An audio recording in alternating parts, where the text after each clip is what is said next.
Que a graça e a paz de Cristo estejam com você e a sua família. Estamos juntos mais uma vez para recapitular a lição da Escola Sabatina. Nessa semana, o tema 8, Livres para Descansar. Duas interessantes histórias e vocês são nossos convidados para juntos aprendermos importantes lições.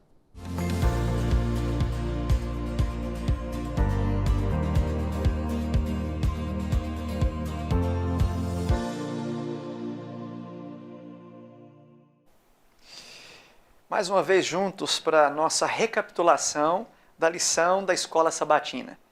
Nesse trimestre estamos tendo a alegria, a bênção de estudarmos o tema do descanso em Cristo. Num mundo agitado, confuso, num mundo difícil como o que estamos vivendo. Que bênção que tem sido estudar essa lição. Meus irmãos e amigos, que a graça e a paz estejam com vocês e que Deus nos abençoe na recapitulação de hoje. E hoje estaremos juntos aqui estudando o tema 8. Livres para descansar. Vocês são muito bem-vindos e são bem-vindos também os nossos convidados aqui de hoje, que vão nos ajudar com esse comentário dessa preciosa lição. Está conosco hoje o pastor Josafá. Pastor, muito bem-vindo, muito obrigado pela presença. O senhor, por bondade, para aqueles nossos amigos, irmãos que não o conhecem, o pastor poderia se apresentar, dizer onde trabalha, faz, por bondade, pastor. Meu nome é Josafá, hoje eu trabalho como pastor distrital no distrito de Benevides, bem ao redor da Faama, né? Ok. Obrigado, pastor. A presença do pastor Josafá aqui representa todos os pastores distritais que apoiam esse ministério precioso da lição da Escola Sabatina e representa também essa parceria, né, de serviço entre o seminário e a igreja, os pastores contribuindo conosco ali na linha de frente, nós contribuindo com eles também ali, eles ali no seminário e assim uma parceria muito frutífera. Obrigado, pastor, pela presença. Mais uma vez conosco a professora Rejane Godinho.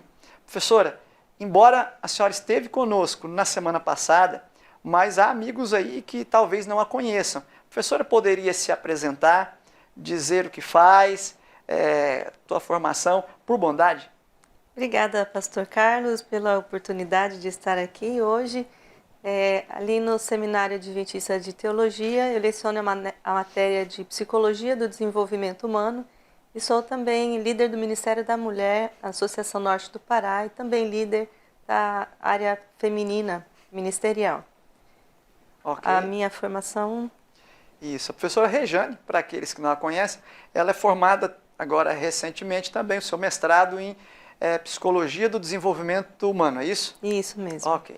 Muito bem, vocês são bem-vindos e como nós temos costume de fazer a cada semana, nós vamos orar pedindo a Deus a sua misericórdia para a compreensão da sua palavra.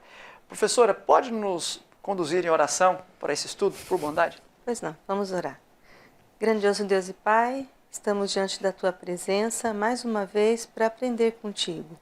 Por favor, envia o Teu Santo Espírito para falar ao nosso coração, nos ensinar e nos transformar. Te pedimos e agradecemos em nome de Jesus. Amém. Amém. Amém. Amém. Muito bem, na lição dessa semana, nós temos aí um texto-chave muito interessante, um texto do Salmo 27, verso 1, que diz assim, ó, o Senhor é a minha luz e a minha salvação. De quem terei medo? O Senhor é a fortaleza da minha vida. A quem temerei? Esse texto fala duas vezes do medo. O medo que paralisa, o medo que tira o descanso dos filhos de Deus.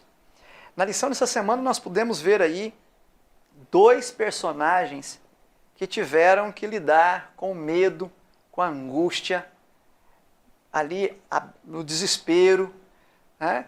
E foram fortemente desafiados a continuarem crendo em Deus, mesmo em meio a esse turbilhão que às vezes nos atropela nesse mundo aqui. Um é o paralítico e o outro Elias.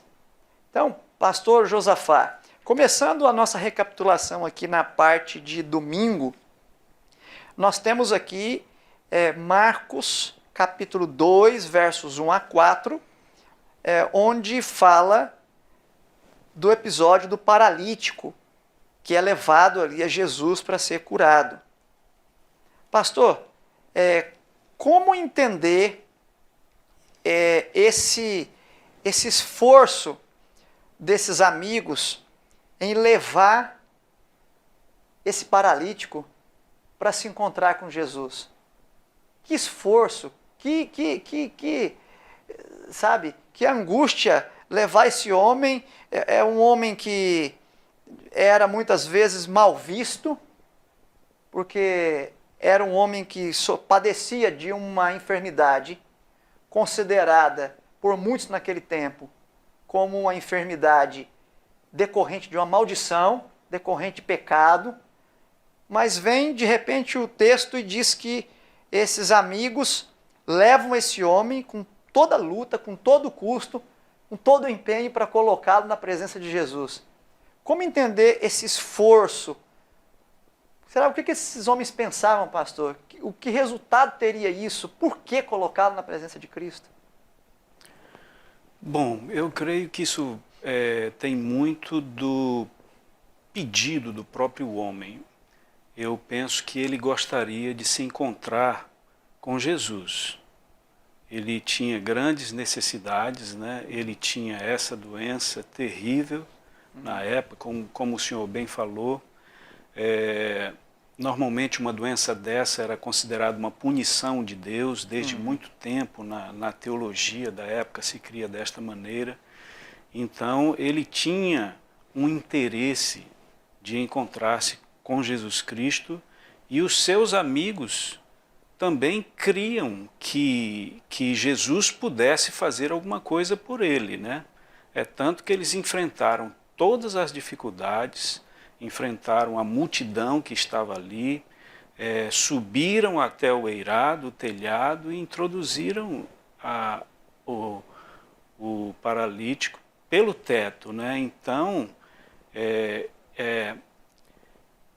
a gente vê que essa integração dos amigos é muito importante para uma pessoa que está enferma, né?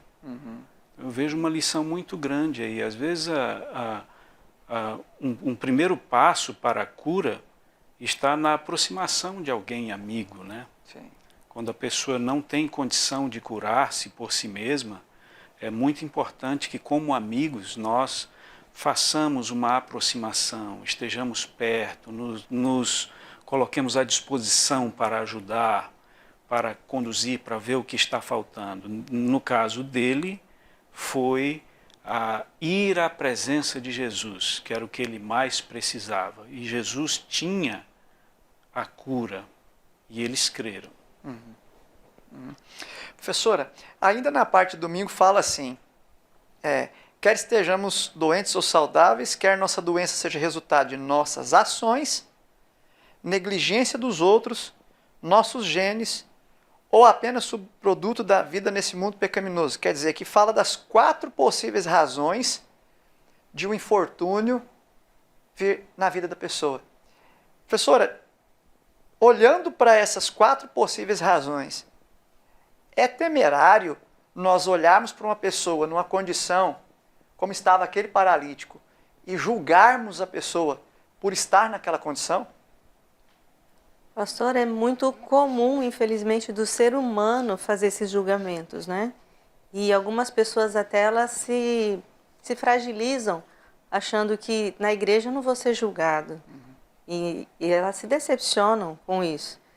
E é importante, o autor ainda trouxe para nós que a gente não deve atribuir culpas a ninguém. Que não, é mais ou menos a postura do médico, quando a gente deixou de fazer alguma coisa e adoeceu, ele não passa o sermão na gente, né? Então, o ser humano é um ser integral, a parte física, emocional, espiritual, relacional, é tudo uma coisa só. Trazer culpa e ver de onde foi achar a causa não vai trazer resultado. Agora, entender os motivos faz diferença, porque aí a gente precisa fazer parte do processo de cura junto com Deus. Não, é diferente eu conhecer a doença, o problema, para ver como eu vou contribuir com Deus, para ser colaborador de Deus no processo de cura. Essa é uma coisa. Outra coisa é eu conhecer a doença e querer ficar jogando culpa. A culpa ela não vai contribuir em nada, né? Com certeza, professor.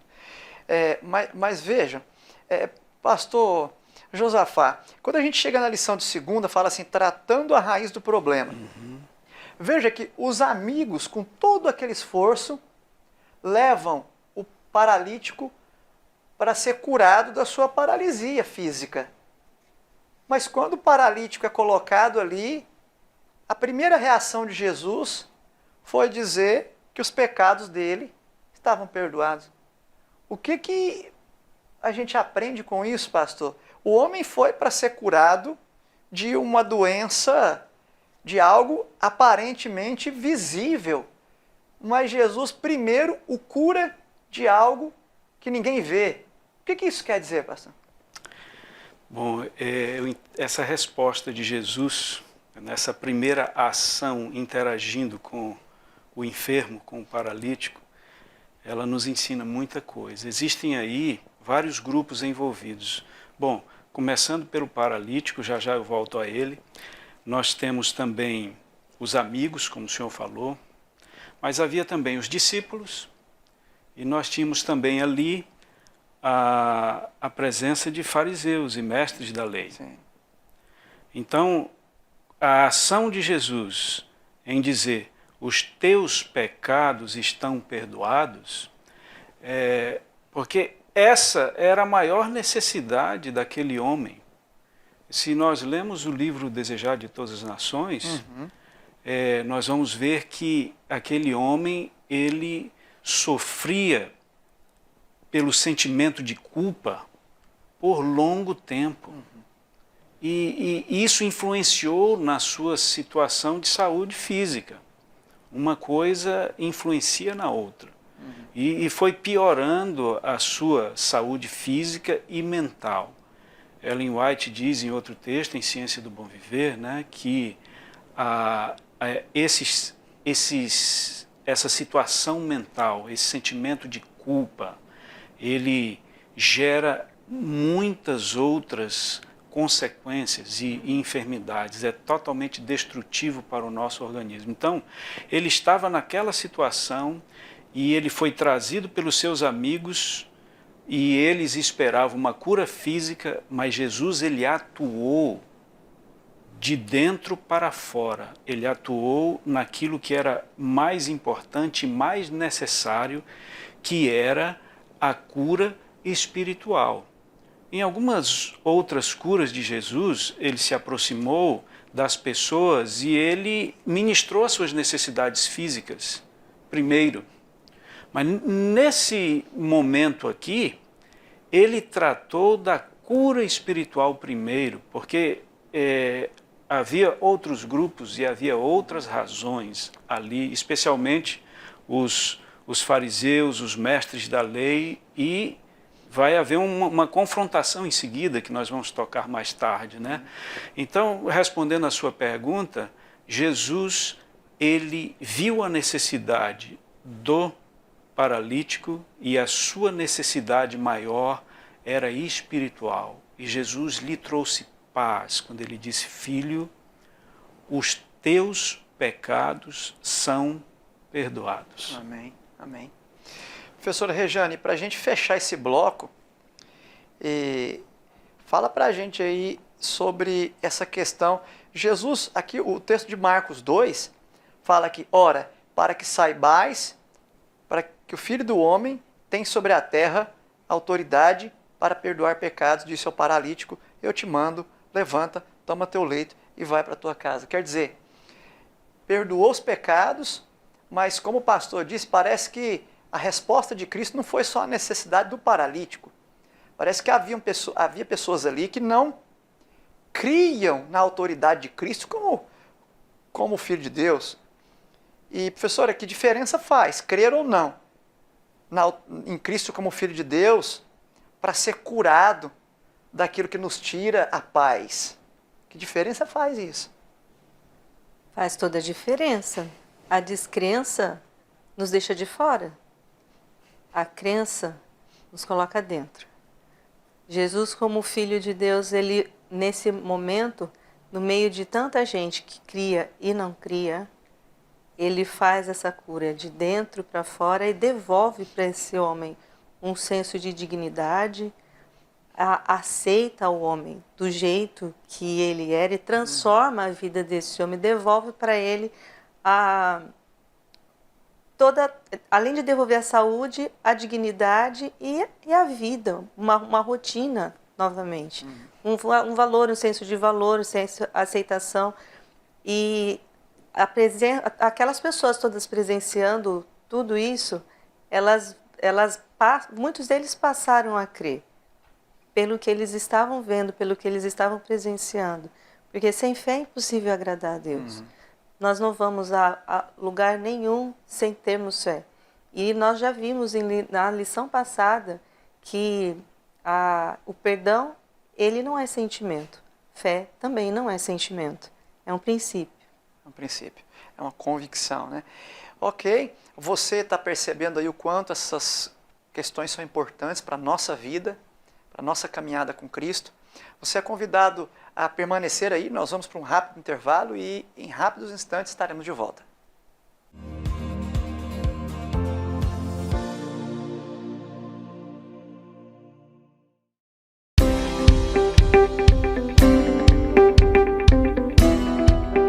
Essa é a Faculdade Adventista da Amazônia, a FAAMA, e dentro da FAAMA nasceu o Seminário Adventista Latino-Americano de Teologia, o SALT FAAMA. Inaugurado em 1º de fevereiro de 2010, no SALT nós temos gente cuidando de gente. As atividades do SALT FAAMA incluem uma rotina diária de aulas, onde cada dia é realizado um culto, alternando entre professores e alunos para dar início às atividades. O calendário é dinâmico, incluindo estágios, evangelismo de Semanas Santas, evangelismo de 3 meses, onde se formam novos evangelistas. Semanas da biblioteca, semanas teológicas, onde em cada semestre um professor convidado aborda um tema importante da área de teologia, enriquecendo o currículo dos alunos. Os simpósios breves têm sido realizados na área de mordomia, discipulado e outras áreas. Outro evento importante realizado a cada ano é o Concílio do Teologando. A ideia é simples. A igreja vem uma vez por ano ao seminário apresentar o perfil do pastor adventista. O SALT também providencia atividades voltadas para a família do Teologando, como o Dia da Família e o Dia da Criança do Teologando. Um dos pontos altos da vida estudantil é a Semana de Oração, que ocorre em cada semestre na FAAMA. Alunos e familiares reúnem-se na igreja para adorar ao Senhor e renovar seus votos de consagração. Por isso, aqui, a gente cuidando de gente. Cada professor tem o seu grupo de alunos a quem deve visitar e orar. Há um espírito de gratidão no SALT FAAMA. Alunos que têm dado testemunho sobre como consideram a influência do SALT em suas vidas. Isso é gente cuidando de gente! Isso é SALT FAAMA!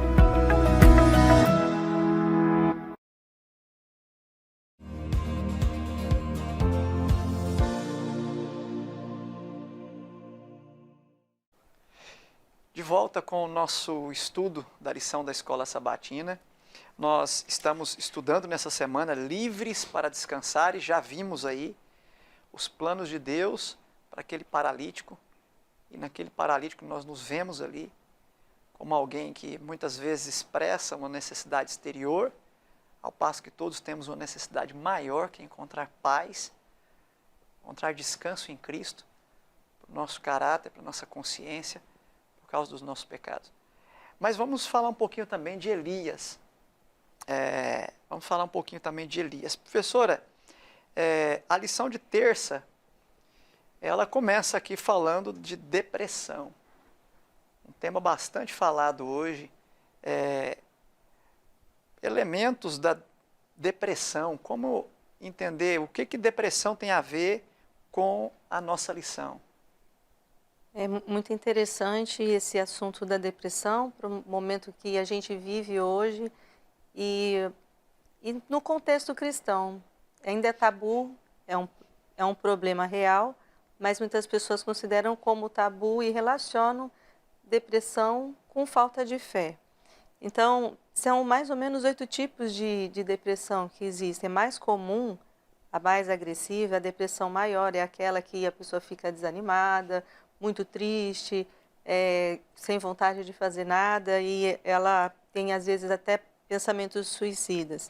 Mas tem também o transtorno depressivo persistente. A pessoa ela está deprimida, mas ela continua fazendo as suas atividades, vai levando a vida, mas está sempre se sentindo cansada, meio fraca. E tem 2 tipos de depressão que acontecem só com as mulheres, a depressão pós-parto e tem a TPM. Tem mulheres que têm a depressão no período da TPM, que é muito forte. Mas a gente precisa considerar a depressão como um desequilíbrio químico no cérebro. E ali, algumas dicas para que a gente entre no processo de tratamento.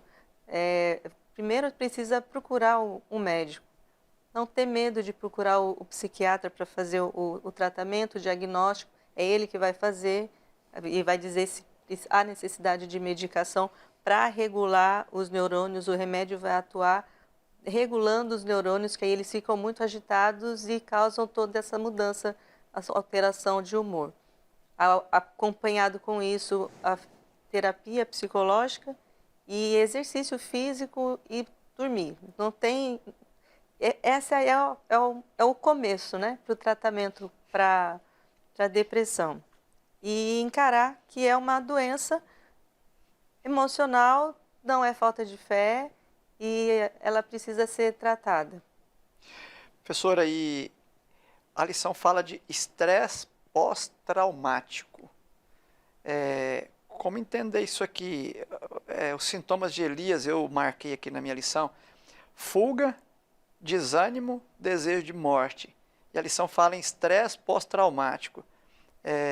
Se fosse hoje, a gente poderia dizer que Elias estava um tanto quanto deprimido nesse momento aqui?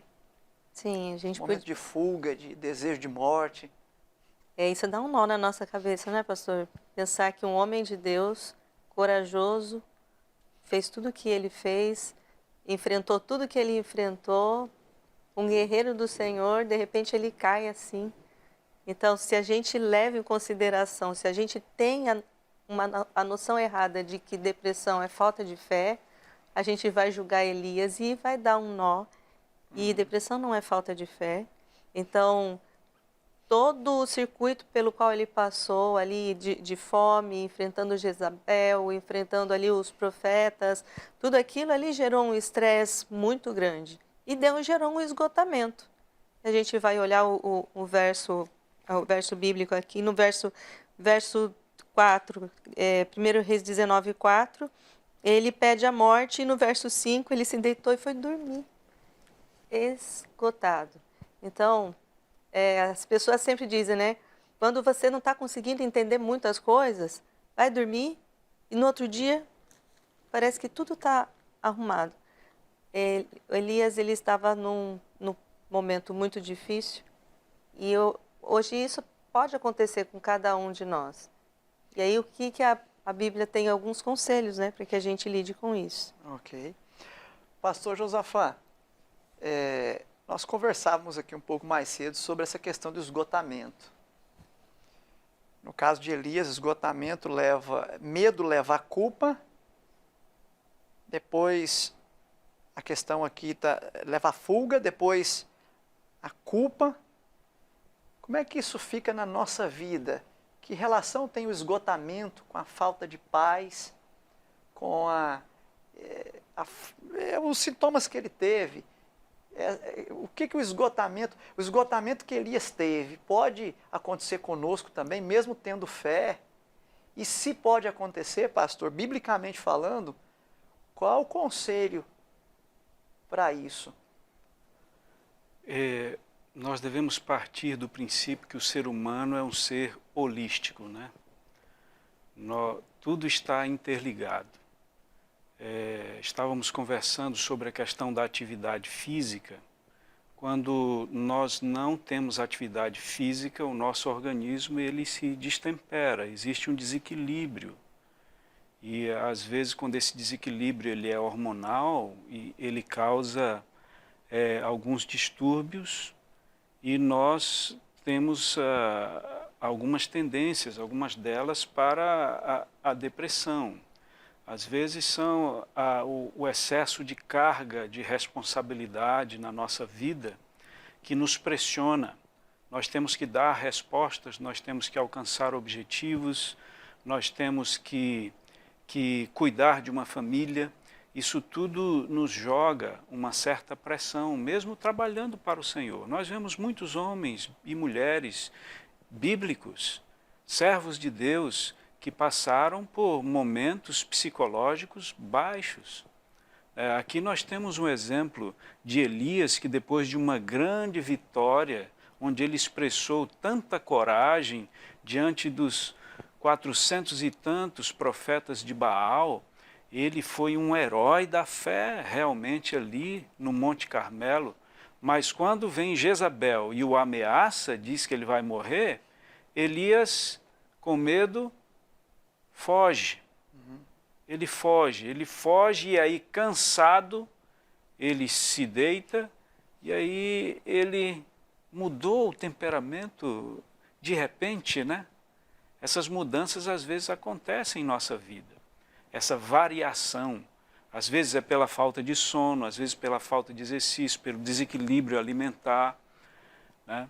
Agora, embora, como já foi estabelecido aqui no início, a depressão nem sempre é falta de fé, mas existe um elemento que ele é bíblico e que Jesus nos aconselha, o Novo Testamento também, que diz que Jesus diz no Sermão da Montanha: não andeis ansiosos. Então, aí vai a pergunta que o senhor fez: qual é a solução?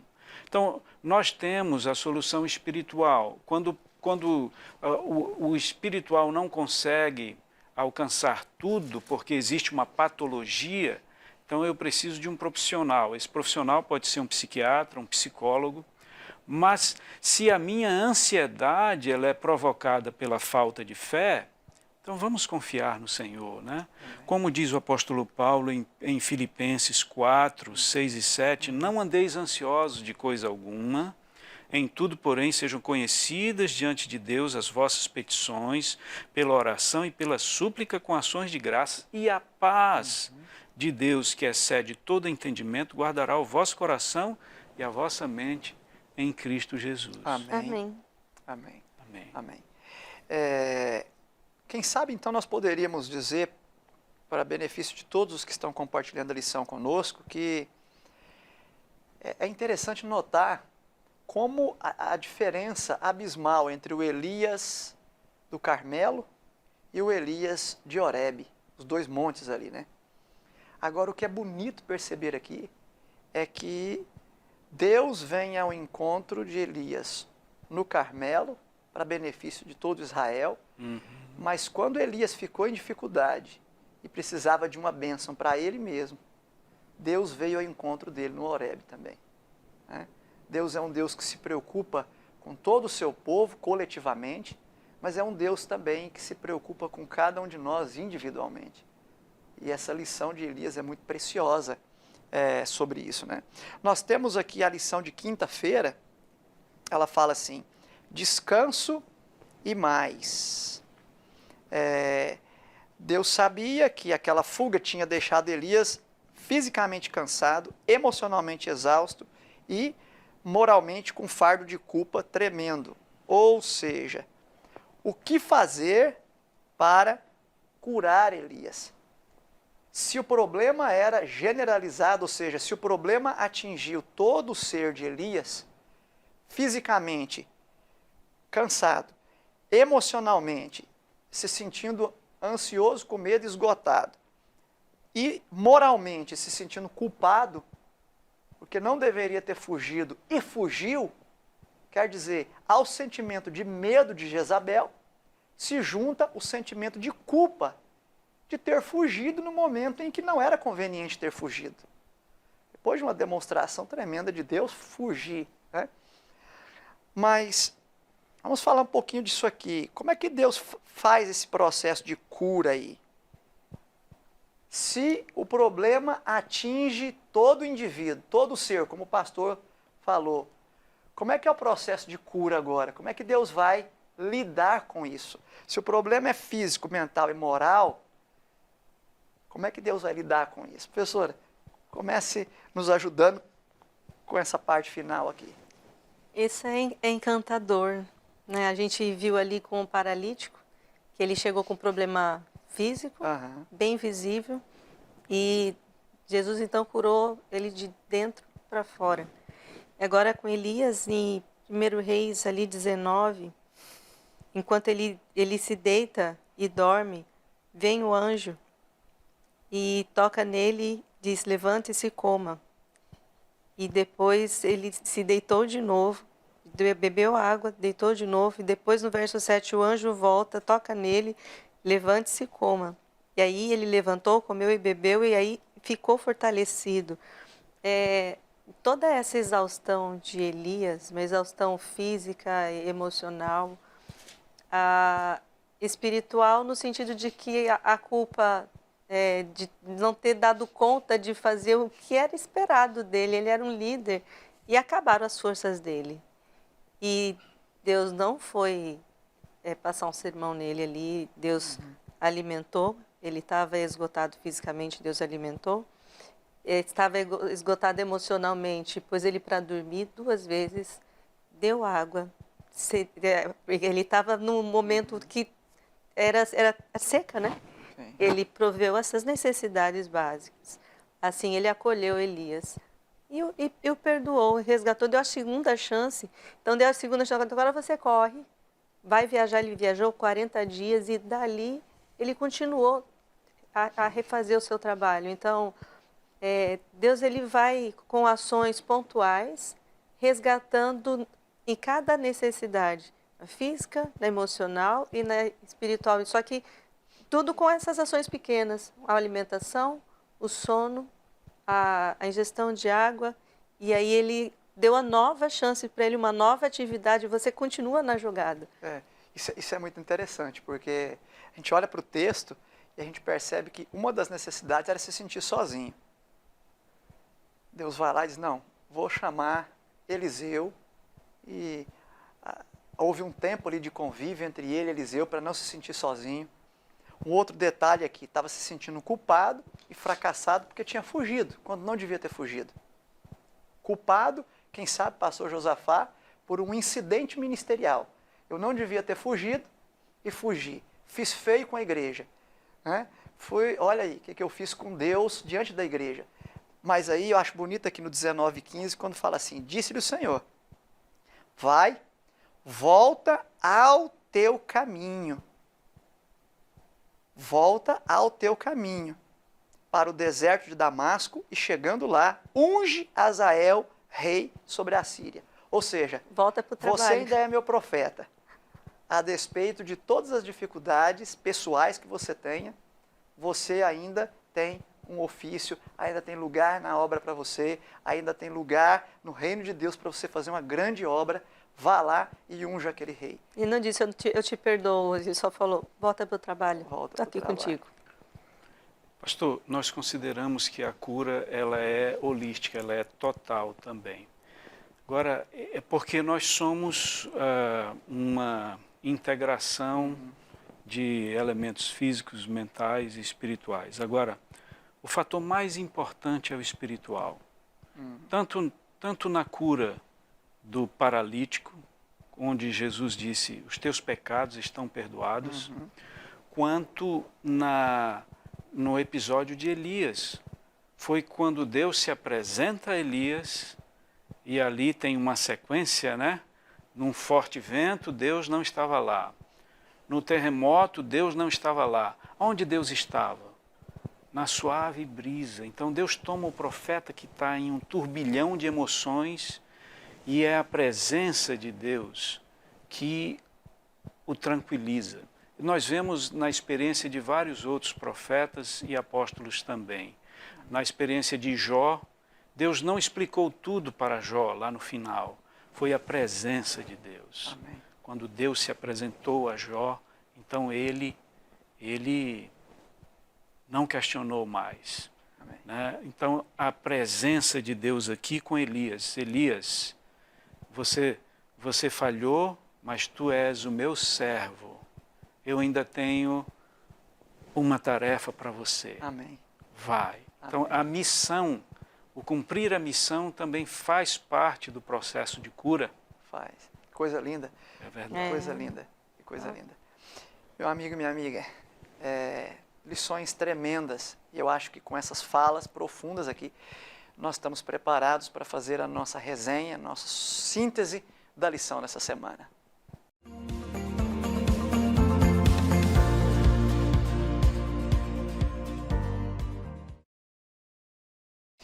Muito bem, vamos pedir então, pastor Josafá, a síntese da lição, na tua opinião, e uma lição prática que nós poderíamos deixar para aqueles que nos assistem.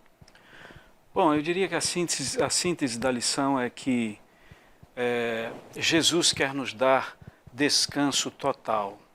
Nós vivemos hoje, talvez não houve um outro tempo na história da humanidade em que existe tanta inquietação, tanta turbulência externa e interna na nossa vida. As enfermidades psicológicas, vamos dizer, eu creio que elas nunca foram tão incidentes como no mundo atual. Então, Jesus deseja nos dar descanso total. E esse descanso passa pela cura física, aí entra o equilíbrio das nossas atividades, né, físicas, como o exercício físico, o descanso apropriado, uma alimentação correta e por aí vai. E o elemento confiança em Deus, que Ellen White nos fala que é um dos elementos de prevenção e de cura também. E é esta confiança em Deus que é abordada aqui. Então, aquele paralítico confiou. Ele diz, e Cristo o curou, a tua fé te trouxe até aqui e você está restaurado. E Jesus Cristo cura de dentro para fora. Amém. Ele cura totalmente. E para seu servo, Elias, isso mostra que aquele que está envolvido na obra do Senhor e na pregação também, ele pode ser acometido por um problema desse. E a solução é, olhe para o alto, confie, cuide da sua vida física, mental e espiritual, especialmente. E confie no Senhor. Amém. Amém. Professora, a sua síntese e uma aplicação prática para aqueles que nos assistem.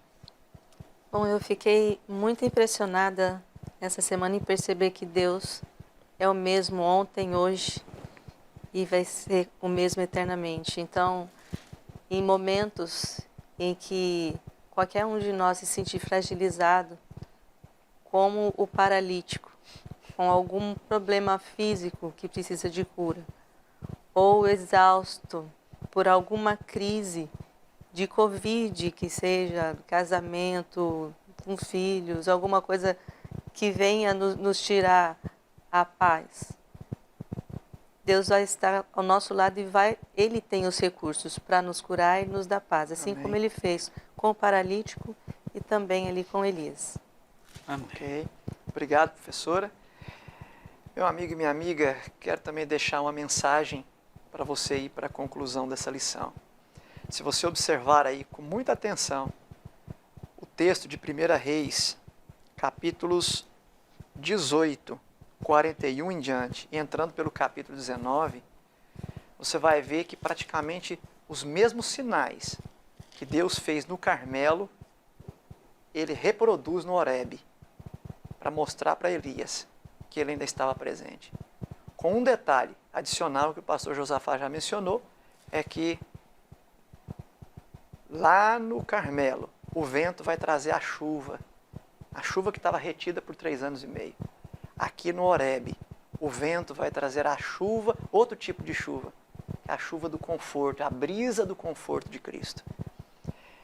Então, se nessa etapa da tua vida, você por alguma razão está se sentindo esgotado, está se sentindo exausto, talvez depois de algum evento específico, uma perda recente, talvez a separação de alguém que você ama muito, talvez a traição de alguém que você depositou e dedicou toda a sua vida, talvez o diagnóstico de um problema de saúde grave, talvez o desânimo na fé, seja o que for, seja qual for o motivo da tua exaustão, seja qual for o motivo dos teus medos, o motivo do teu esgotamento, quem sabe o motivo para você estar pedindo a morte ou desejando-a, que nesse dia, que nesse momento, o Espírito Santo o alcance, a alcance, onde você estiver. Amém. Que a graça e a paz perdoadora, refrigeradora do Espírito Santo, vinda de Cristo, possa estar com você onde você estiver. Que Deus lhe dê as bênçãos que deu a Elias, que possa dar a você, a sua família, a toda a sua casa.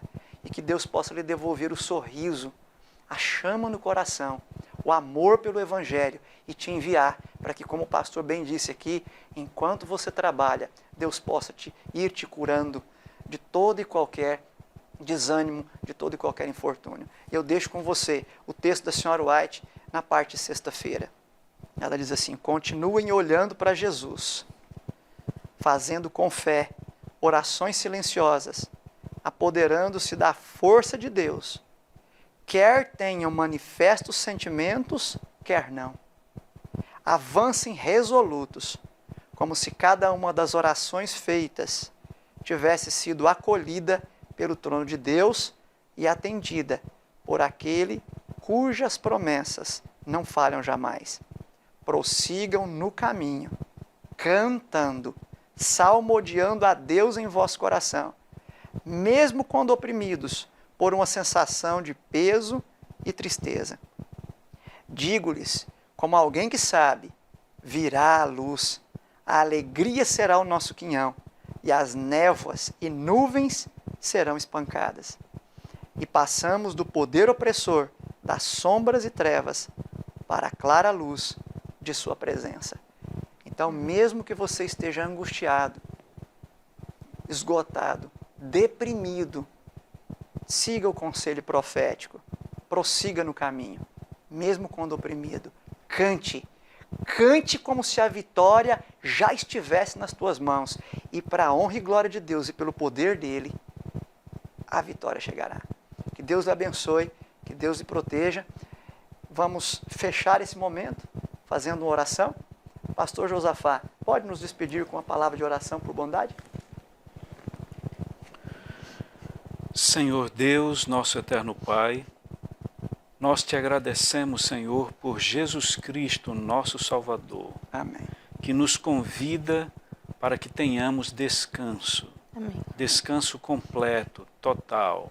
Amém. Senhor, nesse momento pode ser que espalhados pelo Brasil e pelo mundo, existam muitas pessoas que estão em sofrimento, em dor, por alguma crise de ansiedade ou mesmo depressão, Senhor.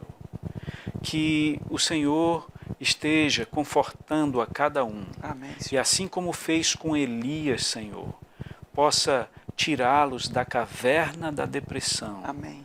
E colocá-los em um ponto em que eles possam se sentir completos e aptos para cumprir a missão que o Senhor tem dado a cada um de nós. Amém, Deus. Te agradecemos por tudo, Senhor, porque Tu és aquele que cura totalmente.